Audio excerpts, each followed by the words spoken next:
اگر کوئی شخص جماعت کے سلسلے میں لاپرواہی برتتا ہے، نماز جماعت موجود ہے اور وہ شخص نماز جماعت میں آ سکتا ہے، کوئی عذر شرعی بھی نہیں ہے اور جماعت کا استخفاف کرتا ہے، لاپرواہی کرتا ہے، نماز جماعت سے لاپرواہ ہے، اسے نماز جماعت کے ہونے نہ ہونے کا کوئی پرواہ نہیں ہے، تو یہ شرعاً جائز نہیں ہے لاپرواہی۔ ممکن ہے کہ بعض کے پاس معمولی ہی صحیح عذر شرعی موجود ہو، کہ سر میں درد ہے، مثلا گھر میں کام کاج ہے، مثلا ڈیوٹی سے آپ دیر سے آ جاتے، کوئی عذر شرعی ہو تو وہ اپنی جگہ ہے، لیکن ایک شخص صرف لاپرواہی کرتے ہوئے جماعت میں حاضر نہیں ہوتا، یہ شرعاً فعل حرام ہے اور وہ شخص گناہ گار ہے، اور بغیر کسی عذر کے جماعت ترک کرنا سزاوار نہیں ہے۔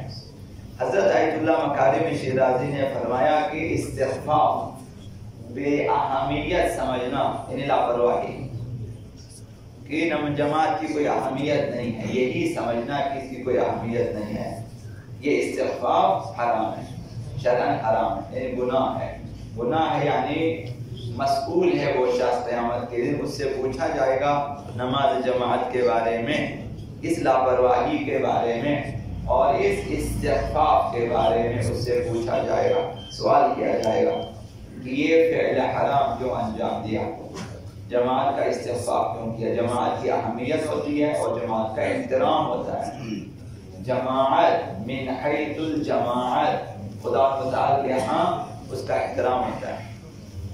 ابھی ایک مؤمن گناہ گار مر جاتا ہے،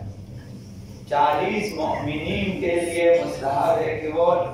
اس کی مغفرت کے لیے دستخط کرتا ہے، ایک پرچی پہ یا کپڑے کے ٹکڑے پہ لکھ دیتا ہے اللہم انا لا نعلم منہ الا خیرا، پروردگار اس کے بارے میں ہمیں خیر کا علم ہے، یہ اچھا آدمی ہے، یہ نیکی پر ہے۔ 40 بندے جب گواہی دیتے خداوند اسے بخش دیتا ہے کہ 40 بندوں نے گواہی دی ہے۔ جماعت کا احترام اور جماعت کی اہمیت یہ ہے۔ 10 بندے جماعت میں آ جاتے ہیں، 10 بندوں سے زیادہ ہو جائے تو کوئی فرشتہ جو ہے جن اس جماعت کے ثواب کا احاطہ نہیں کر سکتا، یعنی جماعت کی اہمیت اور جماعت کا احترام۔ تو اس ایسی جماعت کا، خصوصاً نماز جماعت کا استخفاف حرام ہے، گناہ ہے، اور خداوند متعال نے بعض نماز گزاروں کے لیے ویل اور ہلاکت کی نوید دی ہے، نماز گزاروں کے لیے، مصلین فویل للمصلین، نماز گزاروں کے لیے وائے ہے، نماز گزاروں کے لیے ہلاکت ہے، الذین هم عن صلاتهم ساہون، وہ جو اپنی نمازوں میں غفلت برتتے ہیں۔ کچھ لوگ دیر سے پڑھتے ہیں، یہ بھی ایک غفلت ہے، کچھ لوگ اول وقت میں نہیں پڑھتے غفلت کی وجہ سے، کچھ لوگ سستی، تو جو ہے سینکڑوں ممکن ہے کہ استخفاف ہے، احکام کے سلسلے استخفاف، لاپرواہی سے سیکھتے نہیں ہیں، لاپرواہی سے نماز کو اہمیت نہیں دیتے، اطمینان سے نہیں پڑھتے وغیرہ وغیرہ۔ تو بعض نماز گزار ایسے ہیں نماز پڑھتے ہیں لیکن نماز کا استخفاف، غفلت برتتے ہیں نماز میں، تو اس کی تفسیر میں کہ یہ جو جن نماز گزاروں کے لیے ویل کی نویدی ہے خداوند متعال نے، اس کی تفسیر میں فرمایا امام صادق علیہ السلام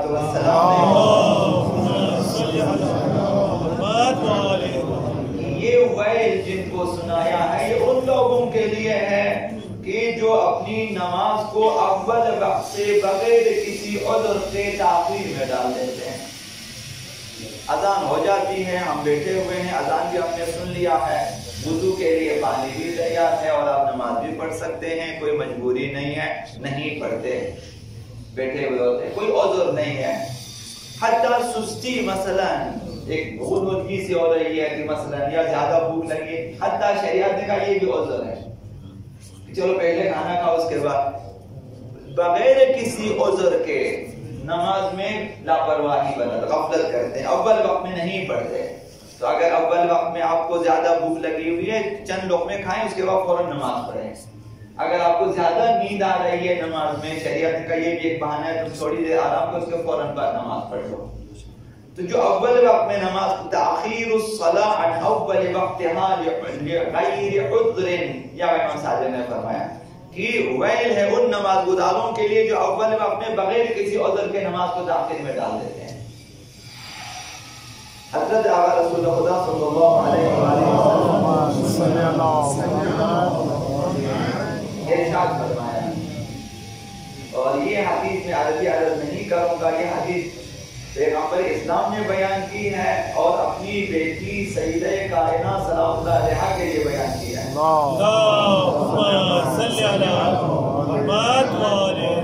جو مرد یا عورت نماز کو سبک سمجھے، ہلکا سمجھے، بے اہمیت سمجھے، اور خداوند اسے 15 قسم کے عذاب میں مبتلا فرماتا ہے۔ 15 قسم کے عذاب ہیں، 6 عذاب دنیا میں ملیں گے، 3 موت کے وقت اسے عذاب دیے جائیں گے، اور 3 عذاب قبر میں ہیں اس کے لیے، اور 3 عذاب قیامت کے دن ہے اس کے لیے۔ دنیا میں جو 3 جو ہیں 6 عذاب ہے اس کے لیے، عمر سے برکت ختم ہو، یہ عمر کم ہو جائے گی۔ جو نماز میں لاپرواہی برتے عمر کم ہوگی، اور عمر میں برکت بھی ختم ہو جائے گی۔ برکت کا ختم ہونا یہ ہے کہ آپ کی عمر یوں ہی گزر جائے گی بغیر کسی کام کے، کچھ بھی نہ کیا، عمر گزر گئی، بھائی ختم ہو گئی عمر، کچھ بھی نہیں ہے، نہ خدمت کر سکے، نہ خدمت خلق کر سکے، نہ معارف حاصل کر سکے، نہ عبادت کر سکے، کچھ بھی نہیں، نہ کوئی فلاحی کام، عمر ایسے ہی گزر جاتی ہے۔ یہ بے ہودہ جو ہے عمریں، بعض لوگوں کی کھیلوں میں گزر جاتی ہیں عمریں، یہ چند میدانوں میں کھیل کھیلا اور انہوں نے چند ٹرافیاں جیت دی اور عمر ان کی گزر گئی۔ یہ بے برکت عمر ہے جس میں کوئی فائدہ نہیں ہوتا، عمریں ایسی گزر جاتی ہیں۔ آپ دیکھو بعض لوگوں کی عمریں فٹ پاتھوں پہ گزر جاتی ہیں، سال سے آپ دیکھ رہے ہیں، وہیں پہ چائے پینے، وہیں پہ کھانا، وہیں پہ سگریٹ، وہیں پہ بنڈا، وہیں پہ سب، وہ رات کو گھر چلے جاتے ہیں، گزر جاتی ہے عمریں۔ ہوٹلوں میں بھی گزر سکتی ہیں، مسجدوں میں بھی گزر سکتی ہیں، عبادتگاہوں میں، دفتروں میں، کام کاج پہ، حلال روزی کی طلب میں، ہر جگہ تجارت بھی گزر سکتی ہے، بےہودہ بھی گزر جاتی ہے، عمر میں سے برکت ختم ہو جاتی ہے۔ اور دوسرا عذاب یہ کہ رزق سے برکت ختم ہو جاتی ہے، وہ رزق بے برکت ہے، وہ رزق اس کے کام نہیں آتا، وہ رزق اس کے رزق و روزی بہت زیادہ ہو سکتی ہے لیکن اس کا کام نہیں آتا ہے، ضائع ہو جاتے ہیں، لاکھوں روپے ضائع ہو جاتے ہیں۔ یہ بھی ہم نے عرض کیا آپ کی خدمت میں، جمع کرتے جب زیادہ پیسہ ہو جاتا ہے آغا خان میں ڈال دیتے ہیں ہاسپٹل میں، کیا ہو گیا، وہی 15 لاکھ 20 لاکھ 30 لاکھ 40 لاکھ خرچ ہو گیا انہوں نے، وہی ایک معمولی سی بیماری تھی۔ یہ بے برکتی ہوتی ہے، دھوکہ ہو جاتا ہے، گم ہو جاتے ہیں، جل جاتے ہیں، ایک گاڑی ایکسیڈنٹ کر لیتا ہے، لاکھوں روپے ضائع ہو جاتے ہیں۔ یہ رزق سے برکت ختم ہونا ہے۔ اور تیسرا عذاب یہ ہے کہ سیما یا صالحی چہرے سے ختم ہو جائے گی، نورانیت، ایمان کا نور یہ چہرے سے ختم ہو جائے گی۔ اور چوتھا عذاب، جو بھی عمل کرے گا خداوند اجر نہیں دے گا، نماز میں سستی کرنے کی وجہ سے۔ ایک شخص نماز میں سستی نہیں کرتا، وہ 10 فقیروں کو کھانا کھلائے، وہ اپنی جگہ ہے۔ ایک شخص نماز میں سستی کرتا ہے، 10,000 بندوں کو کھانا کھلائیں، وہ اجر سے محروم ہو سکتا ہے، صرف نماز میں کوتاہی کرنے کی وجہ سے۔ اور پانچواں یہ کہ اس کی دعا اوپر نہیں جائے گی، بات ہے خدا متعال میں، دعائیں یہیں پہ رہ جائیں گی، اس کی فرشتے پسند نہیں کرتے، خدا متعال اجازت نہیں دے ان کی دعائیں اوپر جائیں، یعنی قبولیت کے مرحلے تک ان کی دعائیں نہیں جاتی ہیں نماز میں غفلت برتنے کی وجہ سے۔ اور دعائے صالحین اس کے شامل حال نہیں ہوں گی۔ دعائے صالحین، انبیاء دعا کرتے ہیں، فرشتے دعا کرتے ہیں، ائمہ معصومین دعا کرتے ہیں، آقا امام زمان علیہ السلام دعا فرماتے ہیں۔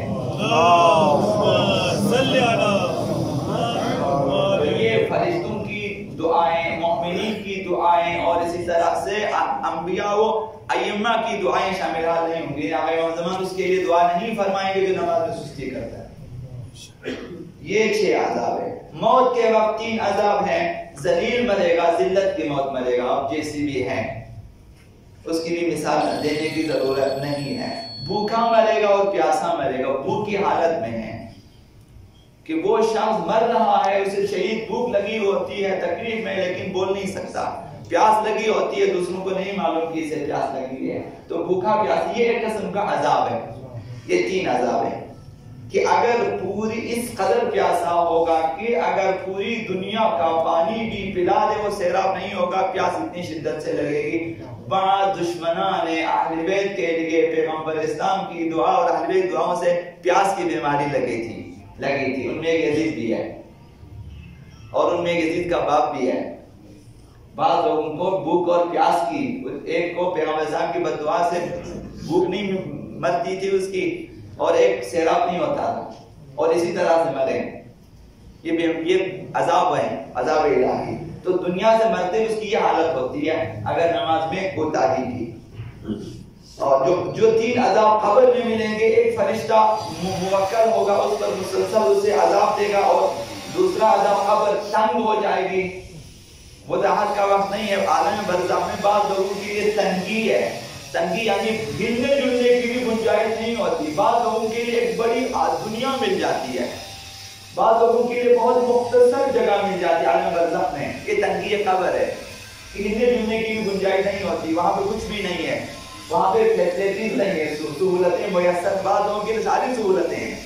یہ تنگی زندگی ملے گی، معیشت ضنک یہی عالم برزخ کے لیے ہے، یہ تنگی زندگی ہے۔ اور قبر تاریخ ہوتی، وہاں روشنائی نہیں، روشنائی یہی نماز ہے، یہی جماعتیں، یہی دعائیں اور یہی چیزیں نورانیت ہے۔ تو قبر میں وعدہ والے نہیں آئیں گے بجلی جلائیں آپ کے لیے، عالم برزخ میں ان کی رسائی نہیں ہے وہاں تک۔ ہم لوگ سمجھتے ہیں یہی جو زمین والے قبر ہے یہ تنگ ہو، یہ تنگ نہیں ہوتی، عالم برزخ تنگ ہو جاتی ہے۔ یہ قبر ہمیشہ تاریخ ہے، اس میں ہماری باڈی ہوتی ہے، ہماری روح عالم برزخ میں، تنگی وہاں پہ ہوتی ہے، تاریکی میں ہمیں رہنا پڑے گا۔ اور یہ جو آخری 3 عذاب ہے جو قبر میں، جو قیامت کے دن اس کے لیے ہے کہ جب قبر سے نکلے گا تو ایک فرشتہ منہ کے بل کھینچتا ہوا لے جائے گا، اس کا منہ زمین پر ہے، پاؤں سے کھینچ کھینچ اس کو لے جائے گا عالم حشر میں، میدان محشر میں، اس کی یہ حالت ہوگی۔ اور جب کہ خلائق دیکھ رہے ہوں گے، سب دیکھ رہے ہیں کہ یہ ایسا شخص ہے، یہ نماز میں سستی کرتا تھا، غفلت برتتا تھا، اب قیامت کی یہ سزا ہے۔ اور دوسری سزا ہے کہ سختی سے حساب لیا، اب ایک ایک پائے کا حساب لے جائے۔ اگر ہم اچھے ہو جائیں، میں نے پڑھا ہے، معلوم ہے کہ بعض لوگ ایسے ہوں گے کہ جو جنہیں قبر سے اٹھائے جائیں گے جنت میں بٹھا دیے جائیں گے بغیر حساب کے، ایسے لوگ بھی ہیں۔ وہ قیامت پوچھیں گے فرشتے کہ تم نے صراط کیا چیز ہے، حشر دیکھا، حشر نہیں دیکھا ہم نے، حساب و کتاب ہم نے تو نہیں دیکھا حساب و کتاب۔ یعنی بعض لوگ ایسے بھی ہوں گے اور بعض لوگوں سے سختی سے حساب لیا جائے گا، ان میں ایک وہی شخص اس نماز میں کوتاہی کی ہے، ایک ایک پائے کا اس کو حساب دینا ہے۔ اور تیسرا عذاب جو ہے وہ یہ کہ خداوند متعال اس کی طرف نظر رحمت نہیں فرمائے گا اور اسے پاک نہیں کرے گا اور اس کے لیے دردناک عذاب